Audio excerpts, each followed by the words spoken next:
Bonjour à tous, j'espère que vous allez bien.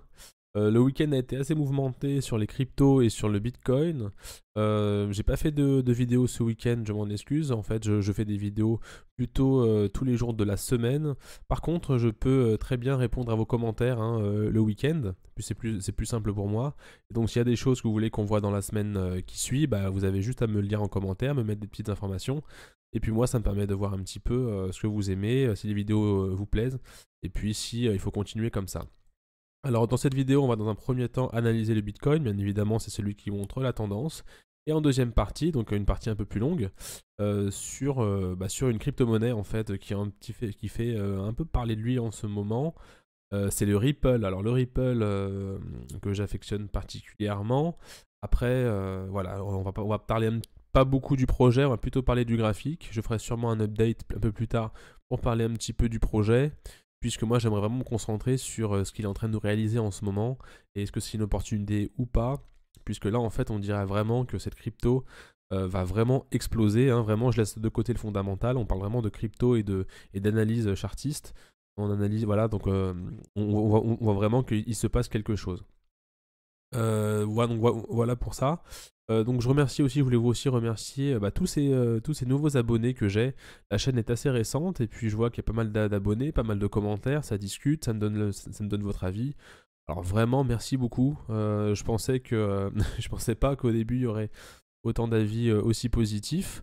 Je pensais qu'en allant sur YouTube, on allait, je sais pas, qu'il allait y avoir beaucoup de personnes qui allaient un petit peu, je sais pas, pas mettre des insultes, mais en gros dire qu'est-ce que c'est que cette chaîne encore de crypto, etc. Et en fait, c'est pas du tout ça. Donc apparemment, il y a encore des gens qui sont bienveillants. Donc voilà, je remercie tous mes abonnés, je remercie ceux qui mettent des commentaires. Et plus il y aura de commentaires, et ben plus ça veut dire que mes vidéos vont plaire. Et plus j'aurai envie d'en faire de nouvelles. Donc voilà, donc tout ça est dit. Donc restez bien jusqu'à la fin de la vidéo puisqu'on va voir le Ripple ensemble. Aujourd'hui je vais analyser qu'une seule crypto puisque je veux pas que la vidéo soit trop longue, on va en faire une seule. Par contre dans la semaine, j'ai prévu quand même pas mal de choses. J'aimerais parler quand même des cryptos, de crypto NFT, dans la DeFi, enfin dans la decentralized finance. Vraiment j'aimerais parler de pas mal de choses. Et un exercice que j'aimerais bien faire aussi, c'est de classifier les cryptos par secteur. D'accord, puisqu'il y a pas mal de secteurs. Par exemple, si je vais sur CoinGecko, il y a pas mal de secteurs qui ressortent et en fait, il y a des vagues. Il y a des vagues et c'est bien aussi de voir, de prendre du recul et de voir qu'il y a des vagues, justement, se positionner sur des cryptos et on le vend en poupe, entre guillemets. Regardez en haut, on a la DeFi ici. Si vous cliquez dessus, on a DeFi et on peut voir justement les cryptos qui sont dans la DeFi, les NFT qui sont vraiment très tendance en ce moment. Et on voit également, bah, du coup, il y a aussi, alors là je le vois pas, mais normalement on aurait les cryptos qui sont dans l'écosystème Polkadot. Polkadot, vraiment un sujet super intéressant. Vous le voyez ici, regardez Polkadot. Et en fait, il y a beaucoup de projets qui se reposent sur l'écosystème, je l'appelle ça l'écosystème Polkadot, d'accord? Donc vraiment très très très intéressant. Donc ça va venir dans la semaine, hein. J'essaie de prendre du temps justement pour parler de tout ça. Beaucoup de choses à dire. J'ai vraiment, enfin, j'ai une liste longue comme le bras de vidéos à faire. Mais là, nous, bon, là, aujourd'hui, vraiment, ce qui nous intéresse, c'est voir un peu le Bitcoin, voir le Ripple et voir s'il y a une occasion de rentrer en position sur le Ripple. Donc c'est parti. Donc abonnez-vous à la chaîne parce que justement, si vous voulez pas rater ces vidéos que je vais préparer, enfin que je suis en train de préparer et qui vont sortir, abonnez-vous et mettez la cloche. En fait, YouTube vous envoie une petite notification, ce qui permet en fait d'être au courant directement, de ne pas attendre. Et puis, donc je vous le montrerai enfin, mais si vous aimez ce genre de vidéo, mettez des petits pouces bleus, ça fait monter un peu le référencement de la vidéo. Alors c'est parti pour le cours du Bitcoin. Je vais retirer ceci. Donc on est sur le cours du Bitcoin. Donc assez rapidement, je vais pas passer longtemps sur le Bitcoin, puisque c'est toujours pareil. Là, il est en train de consolider depuis un petit moment. Donc là, on est en daily, ça veut dire chaque bougie représente une journée. D'accord. Et donc en fait, il se passe pas grand-chose comme d'habitude. Donc on est en train soit de faire un range ou un truc comme ça. On s'en fout un petit peu en fait. Ce qu'on voit, c'est qu'en fait, on n'arrive ni à péter. On n'arrive ni à péter, je vais prendre ce stylo-là, on n'arrive ni à péter ici vers le haut, on n'arrive ni à péter vers le bas. Ce qui veut dire que ça prend son temps, d'accord? Et ce qui veut dire que ça peut aussi donc profiter à certaines altes, altcoins, donc certaines crypto popcorn comme je les appelle, puisqu'en fait on n'entend pas parler et tout d'un coup ça explose. Mais surtout, voilà, ça fait une tendance un petit peu, regardez, je vous montre ici, un petit peu dans le rouge, ce qui veut dire que ça traîne, ça fait traîner toutes les autres crypto-monnaies. Et comme je vous le dis, on a des cryptos un peu popcorn, comme par exemple le VET, le SOL, le Kusama avec le KSM qui a bien poussé récemment. Luna aussi qui fait parler de lui, donc on est au vert, d'accord. Et donc on a toujours le petit croc là, moi qui me plaît, si vous voulez, on en parlera dans la semaine. Moi j'aime bien cette crypto. Le Chilis qui a vraiment beaucoup poussé ces derniers mois. Moi je trouve que c'est trop tard pour entrer dedans parce qu'il est vraiment parti sur la lune, enfin sur la demi-lune parce que je pense qu'il y a du potentiel, mais trop risqué à mon goût. Donc nous on va rester sur des choses plutôt avec un cours qui est horizontal, on va le voir tout à l'heure sur le Ripple, mais voilà. Le GLD avec Elrond qui pousse pas mal, qui a beaucoup de hype en ce moment. Donc vous voyez un petit peu la tendance, c'est du rouge. Par contre, on a quand même certaines petites cryptos qui poussent un peu. Donc voilà, connaître les cryptos qui vont pousser, c'est compliqué. Il faut vraiment analyser un petit peu les charts et se mettre dessus. Par contre, dès que le Bitcoin descend, et bah, y a un peu, ça entraîne un peu tout. Donc quand on est dans ce genre de configuration, en range comme ceci, oh là là, il y a des ronds partout. Je vais les retirer. Alors attendez, ça, on va mettre des petites gommes pour effacer tout ce que j'ai dessiné. Ça, c'est mon nouveau logiciel mon nouveau logiciel qui me permet de faire des petits dessins. Le problème, c'est que ça écrit sur l'écran et quand je change de graphique, ça change pas. Donc je vais trouver quelque chose d'autre un peu plus sympa pour pouvoir justement travailler avec vous là-dessus. Donc, bah, écoute mon garçon, hop, je vais retirer ça. Voilà, donc ici on est toujours dans un range comme ça. Donc de manière générale, toutes les cryptos stagnent également. Et on en a quelques-unes qui poussent. On revient sur le Bitcoin, donc ça veut dire qu'il ne se passe pas grand chose pour le moment. Je vais prendre un peu de recul, je vais passer en weekly. Chaque bougie représente une semaine. Et rappelez-vous, dans les premières vidéos que j'ai réalisées, j'avais mis comme ça des petites demi-cercles là, qui permet en fait de montrer une hausse exponentielle, comme on a eu comme ça ici en 2017. En fait, ce qu'on voit, c'est qu'on est venu ici travailler cette zone-là, d'accord. C'est la semaine dernière, d'accord. Je vais mettre ça comme ça. On est venu travailler cette zone-là et on est venu un petit peu la casser. Alors moi, ça m'embête un petit peu. J'aurais voulu justement qu'on reste dans cette dynamique. Donc ce qui veut dire que si on reste dans quelque chose comme ça, il peut se passer plusieurs choses. On va le voir ensemble rapidement. Et en plus, on le voit au niveau des volumes. Alors je vais vous montrer les volumes. C'est très intéressant les volumes. Regardez les volumes, c'est ce qu'on a en bas. Ça montre un petit peu,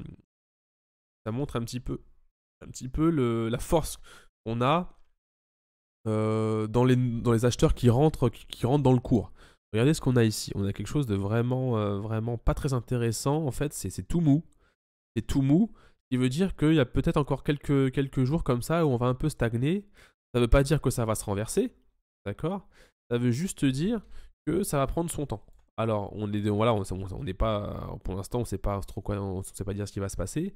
Et en gros, il peut se passer, ça peut encore stagner comme ça, etc., etc. À un moment, constituer un petit W ici, et casser par le haut, et peut-être réintégrer cette zone-là. Vous voyez ce que je veux dire? Donc, je vais revenir, je vais mettre un peu plus loin. On va pouvoir sortir ici, mais peut-être, comme ici on a eu, et réintégrer cette forte dynamique. Donc, venir ici, hop, réintégrer là, et hop, repartir sur quelque chose de beaucoup plus rapide dans le temps. D'accord? Donc ça, c'est une possibilité. L'autre possibilité, c'est de voir un Bitcoin stagner encore pas mal de temps. Donc, voilà, comme je vous l'ai dit, hop, avec ici les bandes de Bollinger qui vont venir se resserrer comme ça. Ici également, d'accord. Et hop, au moment où on a des bandes de Bollinger qui vont se mettre à l'horizontale, boum, une cassure vers le haut. D'accord, ça c'est quelque chose qui peut aussi arriver. Donc du coup, sortir un petit peu de ce que j'avais tracé. Mais par contre, voilà, ça n'empêche rien qu'on est toujours sur une tendance qui monte, et puis qui va sûrement atteindre des bons niveaux. Sûrement, j'ai dit, d'accord, on peut pas deviner, parce que justement, le cas qui peut également arriver, c'est qu'on peut avoir quelque chose en fait qui va venir travailler les zones plus basses. On ne rentre pas dans le détail des différents indicateurs techniques, puisqu'en fait, nous, ce qui nous intéresse ici, c'est vraiment comprendre les longues tendances, d'accord, les longues choses qui peuvent se passer, investir à un bon moment et puis justement gagner quelques pourcentages de gains sur le temps. Donc ce qui va pouvoir se passer également, c'est revenir chercher ici, cette zone-là, d'accord. On va pouvoir travailler cette zone-là. Si je mets rapidement les volumes, voilà, on voit ici là que cette zone n'a pas, on n'a pas eu beaucoup d'échanges sur cette zone-là. Vous voyez ce que je veux dire? Quand ici on a plus on a des barres qui sont allongées vers la gauche ici, plus ça veut dire qu'il y a eu des échanges de volume, de liquidité entre les acheteurs et les vendeurs.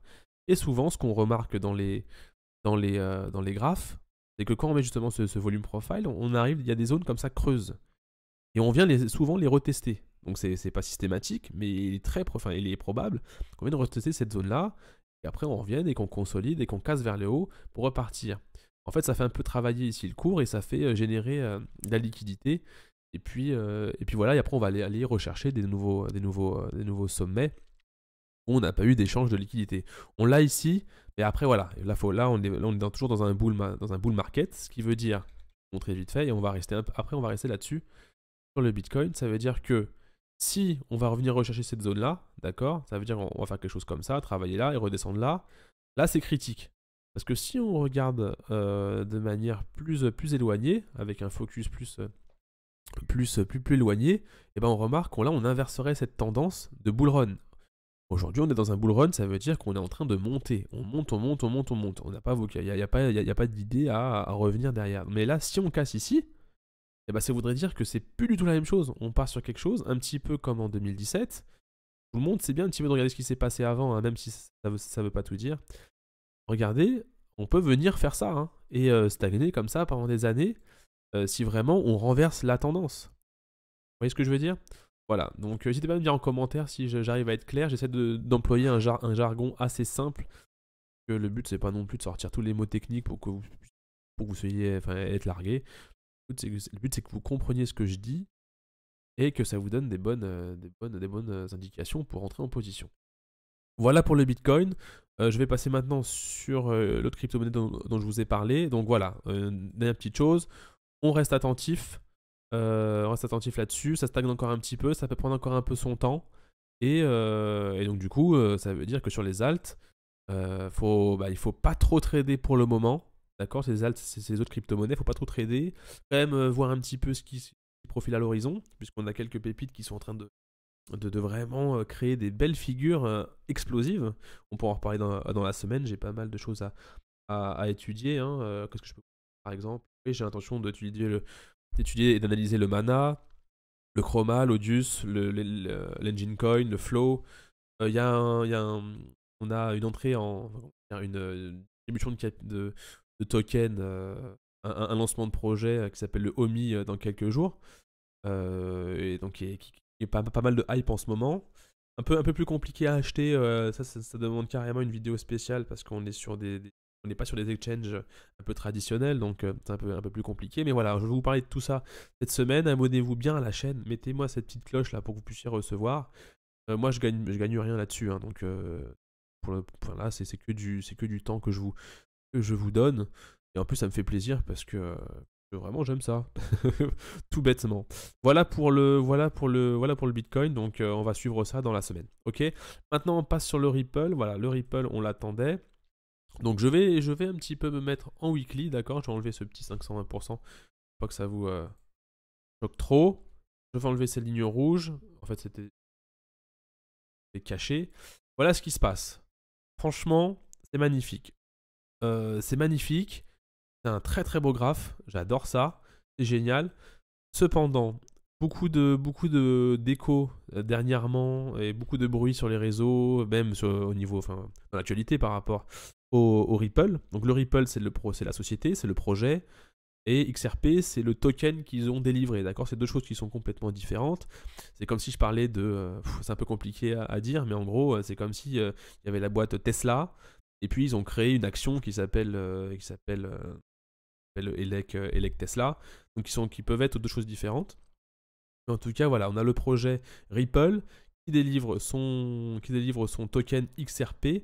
Et Ripple ont eu quelques problèmes récemment, d'ailleurs on le voit à ce niveau-là, c'est qu'il y a eu des problèmes, avec en gros c'est les gendarmes des marchés financiers qui ont tapé sur le Ripple. D'accord? On rentre pas trop dans les détails, ce qui veut dire qu'en fait, il y a eu pas mal de ventes à ce niveau-là. Les acheteurs ont lâché et puis se sont dit qu'ils allaient voir un petit peu dans d'autres cryptos un petit peu moins risqués. Cependant, ce qu'on voit à l'écran, c'est pas du tout ça. Et moi, ce que je regarde généralement, c'est les marchés. D'accord? Enfin, c'est intéressant de connaître les projets parce que voilà, ça nous cultive, nous donne de l'information.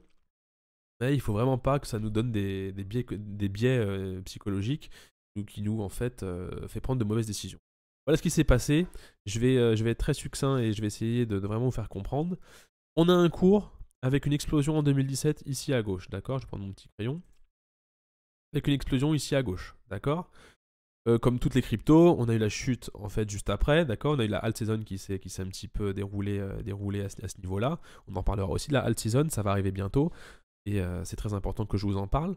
Une longue et large base qui s'est réalisée ici, d'accord? Donc je vais prendre mon petit crayon, tac, tac, tac, tac, ici et ici, d'accord? Super méga important. Donc ce qui s'est passé récemment, un petit peu comme toutes les autres cryptos en novembre-décembre. En novembre, on a une montée. On a eu en janvier justement aussi cette montée-là, etc. Il faut comprendre, c'est que regardez ces niveaux-là. Si je prends un petit triangle, ici, là, on a bien l'impression qu'on n'arrive pas à descendre en dessous. D'accord? Pourquoi on n'arrive pas à descendre en dessous? Moi, je sais parce que j'ai différents graphiques et différentes choses qui me permettent d'analyser les choses. Mais aussi, on a les grandes institutions qui, en fait, ne faut pas oublier, sont sur les cryptos.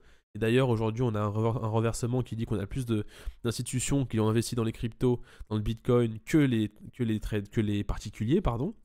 Donc, il faut bien comprendre que ici, ce sont les institutions et les hedge funds, enfin ceux qui investissent massivement pour leurs clients, etc. Dans la bourse, entre guillemets, dans les actions, dans la bourse, dans tout ce que vous voulez. Et ici, on n'est pas les plus bas. Regardez, on est venu taper là, on est venu défendre, on est venu remonter. Pareil ici, pareil ici. Là, on a eu cette grosse chute, d'accord? Suite à l'annonce dans le journal de la problématique qu'ils ont eue. Et on n'est pas venu taper plus bas. Pourquoi? Bah, c'est parce qu'en fait, personne ne veut voir le cours du Ripple descendre plus bas. Ça veut dire que cette zone-là va être défendue à mort. D'accord? Ça va être mort. Enfin, ça va être mort. Plus personne va vouloir descendre plus bas. L'institution achète bas et le but, c'est d'acheter plus haut. Et notre but à nous, c'est d'acheter avec eux, entre guillemets, et de vendre plus haut, puisque eux ne vont pas revendre ici. Eux ne vont pas revendre ici. Ils ne vont pas revendre, enfin, là, ils vont en vendre plus haut. Faire un multiple et gagner beaucoup d'argent. Vous l'avez compris. Et nous, ce qu'on veut, c'est récupérer un petit bout de tout ça.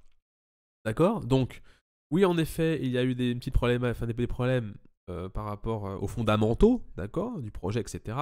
Mais nous, enfin moi personnellement, ça m'intéresse. Ça m'intéresse énormément. Et ça m'intéresse quand? Ça m'intéresse très prochainement.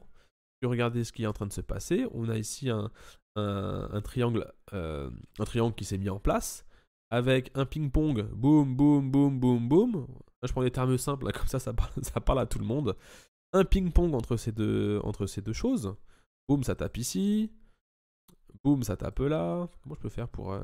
voilà, boum, ça tape ici. Voilà, ça ricoche. Et quand ça ricoche, c'est que c'est bon. Et là, potentiellement, ce qui peut se passer, ce qu'il faut surveiller, nous, ce qu'on veut, c'est la big méga flèche.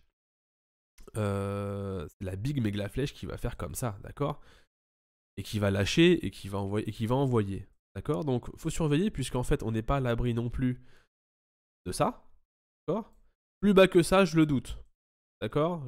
Voilà, ça pourra limite aller rechercher un petit peu ce qui s'est passé, enfin, rechercher ces niveaux-là, mais pas plus bas. En tout cas, quand vous rentrez en position ici, ça sert à rien de mettre enfin, ça sert à rien. Vous mettez un stop si vous voulez, mais en tout cas, voilà, pour moi, il faut se dire que c'est perdu, c'est de l'argent perdu, puisque aller mettre un stop ici en bas, ça n'a pas de sens. Le but, c'est de mettre un petit peu d'argent et d'espérer justement 1 x 2, 1 x 3, 1 x 4, 1 x 5, sachant qu'on vient souvent retester l'ancienne ATH, l'ATH qui est l'ancien plus haut, d'accord? Et si on trouve qu'il y a une force assez importante, et ben on va venir ici et péter cette zone-là. Sinon, on va venir stagner ici pendant quelques temps, repéter à la hausse. Troisième scénario, on va venir stagner, repartir à la baisse pour retester des zones, repartir plus haut après, repartir plus bas.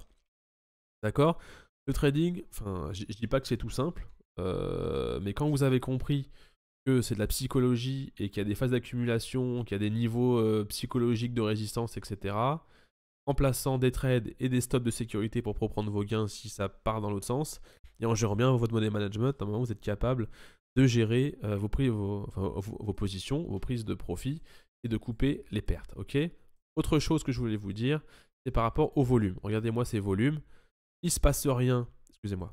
Les volumes, c'est simple à afficher. Hein. Vous allez ici dans indicateur, vous tapez volume. Il y a deux types de volumes, hein, d'accord. Il y a les volumes et il y a les volumes tout court ici. Et vous avez ça qui s'affiche en bas. Regardez ce qui se passe ici. Il ne se passe rien, pas de volume, tout à coup, boum. Donc boum parce qu'il y a de la vente, mais boum parce qu'il y a de l'achat. Ici ça achète, hein. S'il y a des vendeurs, il y a des acheteurs. Hein. Ils vendent pas dans le vide, ils vendent à des acheteurs. Les gens achètent. Pourquoi ils achètent? Parce qu'ils pensent que ça va monter. Et c'est pas des particuliers qui achètent ici. Hein. Sinon il n'y aurait pas autant de volume, autant de propulsion. Par exemple si je l'affiche comme ça, et je vais l'afficher en ligne. Qu'est-ce que j'ai fait? Non, c'est pas ce que je voulais faire.